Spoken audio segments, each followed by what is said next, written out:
Grisdale Pike is a fell, a small mountain, in the Lake District, Cumbria, England, and stands 791 metres (2593 feet) in height. Graham and Burradon had driven through the night, departing from Graham's local pub at 11 p.m. Friday night. While Burradon dozed, Graham drove north until he was exhausted. It was around 5 a.m. when Graham peered through the pitch black, looking for a place to stop. The wheels crunched the gravel surface as Graham turned off the road into a small clearing. Burradon stirred and asked where they were. "Dunno exactly. Somewhere in the Lake District," Graham replied vaguely and added, "I think this'll be a good spot to park, as far as I can tell in the dark." They awoke to the smell of bacon being cooked. Being disorganized, they hadn't brought any food and had only taken pints of beer on board the night before. The porcine aroma made them salivate and their empty stomachs churn. They flung open the van's rear doors to discover the source of the bacony bliss. "Hello, boys," greeted a very smiley lady as she tended a frying pan balanced atop a small camping stove. Burradon and Graham smiled back and returned the salutation. It turns out, by pure happenstance, Graham had found the Grisdale Pike car park and unknowingly parked just a few yards from a camper van belonging to the smiley lady and her husband. The camping couple introduced themselves as Bradley and Anne. No doubt, following their gaze towards the sizzling pan, Anne offered the boys a bacon sandwich and a cup of tea. They gladly accepted her kind offer. The four of them chatted while they slurped mugs of hot tea and munched their hot sandwiches. "So I suppose you'll be going up the Pike?" Anne asked casually. Graham and Burradon looked at each other blankly, but not wanting to seem stupid, Burradon replied, "Oh yes, naturally. We went yesterday. It's quite tough, but worth it," Anne offered. A little while later, the boys said goodbye to Anne and Bradley and headed off to the path marked Grisdale Pike. I should mention here that neither Graham nor Burradon were dressed for hiking, let alone climbing. They were both dressed for a night at the pub. T-shirts, jeans, and heeled boots, Burradon's high-heeled cowboy boots being the most inappropriate. Our adventurers followed the path which took them up the eastern ridge of the Pike. It took them around 4 hours to get to the misty summit. The cloud cover obscured the scenery, so standing on the summit was a bit of an anticlimax. They leaned against the stone obelisk that marked the peak. The drop in temperature made them shiver. Buridan pulled out a cigarette and eventually lit it with a match held in his shakier-than-normal hands. Imagine the scene: 2 latter-day hippies, one smoking, the other rubbing his fogged-up glasses, leaning irreverently on a stone pillar that marked the 791-metre summit. This is the sight that greeted the climbers. They were adorned in full professional climbing gear and tackle: bright orange hard hats, track suits, climbing boots, ropes and metal carabiners. The expression of each climber as their head popped into view was priceless. It was as if they had climbed all that way only to find a Mackie D's at the summit.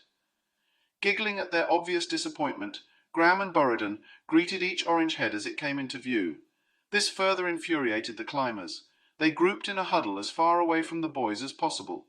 Burradon finished his fag and beckoned Graham to follow. He strode to the rocky edge from which the climbers had emerged and started his descent. This act of stupidity, fueled solely by his desire to further piss off the climbers, should have killed them both. It must have taken twice the time of the ascent.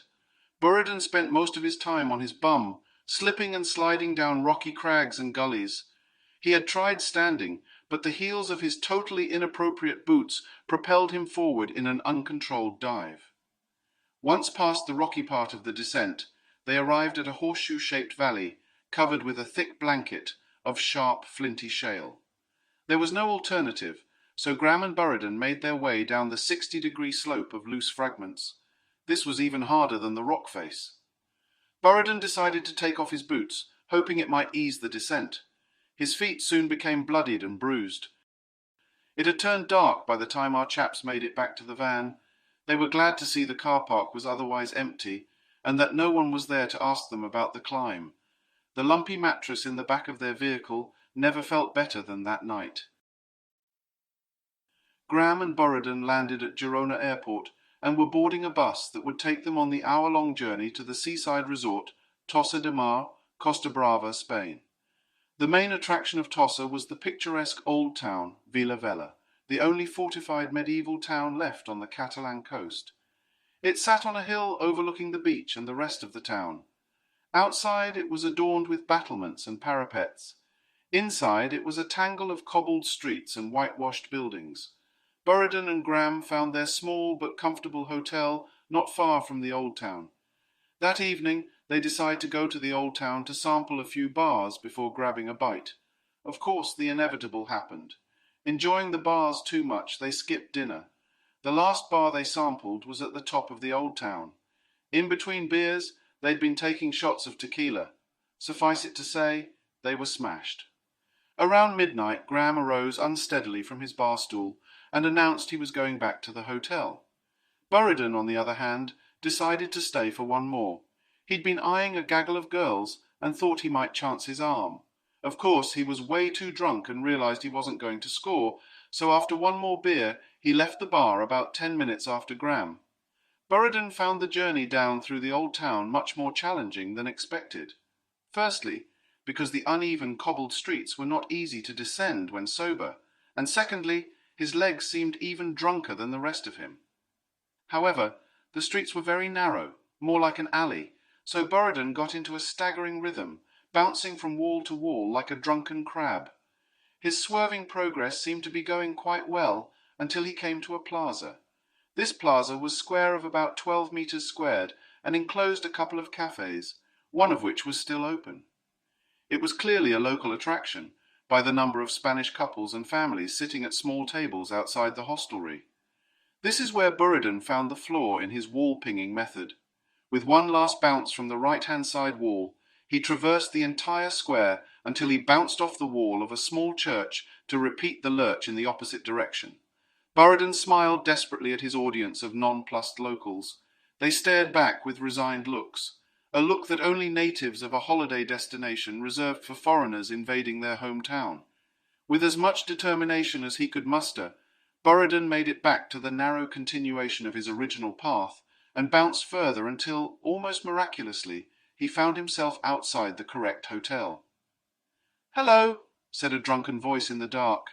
It was Graham sitting on the hotel steps. "Oh, hi, what are you doing out here?" Burradon slurred. "Can't get in. It's all locked up. Hick," came Graham's equally drunken reply. After a little while of weighing up their options, they decided to bash on the plate glass doors in the hope of raising the attention of a night porter. A small balding man in pyjamas and a dressing gown appeared from the shadows and let them in. It turned out he was the hotel owner who spoke little English. Instead, he gestured and mimed in the hope of communication. Much of this was lost on the two drunken friends. They later learnt there was a side door for after-hours entry, which would open with their room key. The Spanish proprietor led them up the stairs to their third-floor room. It seemed the owner wanted to make sure they were safely ensconced before he went back to bed. Graham pulled out a key and stabbed at the lock several times before he found the slot, but when he tried to turn the key, nothing happened. Burradon had a go, and finally the owner stepped in.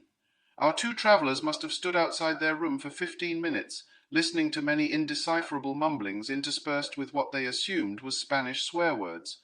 The proprietor mimed "stay put" and went off to find his master key.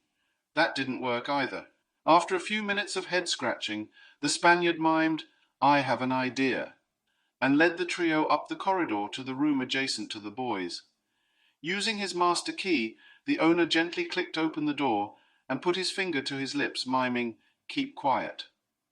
They stood just inside the door and waited for their eyes to adjust to the dark. Graham and Burradon scanned the room.